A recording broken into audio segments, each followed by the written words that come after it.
رب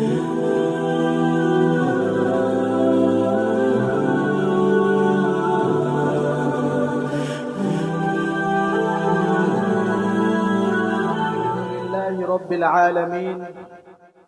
والصلاة والسلام على رسوله الكريم أما بعد فأعوذ بالله من الشيطان الرجيم بسم الله الرحمن الرحيم وقرن في بيوتكن ولا تبرجن تبرج الجاهلية الأولى صدق الله العظيم.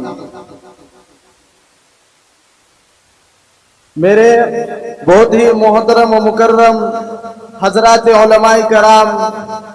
اور مشفق و مربی حضرات اساتذہ کرام اور مہمانان عظام اور میری پردہ نشین ماں اور بہنوں، مبارک اجلاس میں میں آپ حضرات کے سامنے پردہ اور حجاب حالات حاضرہ کی نظر میں اس عنوان پر کچھ عرض کرنا چاہوں گا. امید ہے کہ آپ تمام حضرات بغور سماعت فرمائیں گے. محترم سامعین کرام، شریعت مطہرہ کی نظر میں عورت کا سب سے قیمتی جوہر اور اس کی عفت و عصمت کی حفاظت کا ضامن پردہ اور حجاب ہے. وجہ اس کی اللہ تعالیٰ کا فرمان ہے وَقَرْنَ فِي بُيُوتِكُنَّ وَلَا تَبَرَّجْنَ تَبَرُّجَ الْجَاهِلِيَّةِ الْأُولَى. اللہ تبارک و تعالیٰ عورتوں سے ارشاد فرما رہے ہیں کہ عورتیں اپنے گھر میں قرار سے رہے اور قدیم زمانے جاہلیت کی طرح بناؤ سنگار کا اظہار نہ کرے. آیت کریمہ میں لفظ قرن استعمال ہوا ہے. یہ لفظ یا تو قرار سے ماخوذ ہے یا وقار سے. دونوں صورتوں میں آیت کا منشا یہ ہے کہ عورت کو اپنے گھر سے بضرورت باپردہ ہو کر ہی نکلنا چاہیے، اس لیے کہ اسلام نے عورتوں کو جو عزت و احترام کا مقام بخشا ہے وہ نہ قدیم تہذیب میں اس کو کبھی حاصل ہوا اور نہ اس جدید یافتہ تہذیب کو اس کی ہوا لگی ہے. اسلام نے عورتوں کو تمام حقوق دلوائے، انہیں ماں، بہن، بیٹی کے القاب سے سرفراز فرمایا، ان کے تمام حقوق و نفقات کا بوجھ مردوں پر ڈالا. عورت کو گھر کی ملکہ بنا کر گھر کا سارا نظام اس کے حوالے کیا اور اولاد کے لیے بہترین اتالیق کی حیثیت سے پیش کیا. مردوں اور عورتوں کے درمیان مقدس ازدواجی رشتہ قائم کر کے دونوں کی زندگی کو سراپا امن و سکون بنایا. اسلام نے مردوں اور عورتوں کے لیے ایسے عادلانہ احکام وضع فرمائے کہ یہ رشتہ نفسیاتی طور پر محبت و خلوص کا مجسمہ بنے. عورت کو گھر کی تمام ذمہ داریاں دے کر مردوں کو گھر کی فکر سے یکسو کر دیا اور باہر کی تمام ذمہ داریاں اور کاروبار مرد پر ڈال کر عورت کو گھر فکر معاش سے آزاد کرایا تاکہ دونوں جانب سے احسان شناسی اور قدر شناسی کے جذبات پروان چڑھے. لیکن موجودہ دور کی عورتوں نے حکم خداوندی اور فرمان مصطفی کو بھلا کر اور اسلام کے احکامات کو پس پشت ڈال کر اور اپنی عفت و عصمت کی چادر کو چاک کر کے اپنے گھر سے بے ضرورت بے پردہ ہو کر نکلنا شروع کر دیا اور مردوں کے شانہ بشانہ چلنا شروع کر دیا، جس کے نتیجے میں گھر گھر، قریہ قریہ، بستی بستی بے حیائی اور بے شرمی عام ہوتی جا رہی ہے.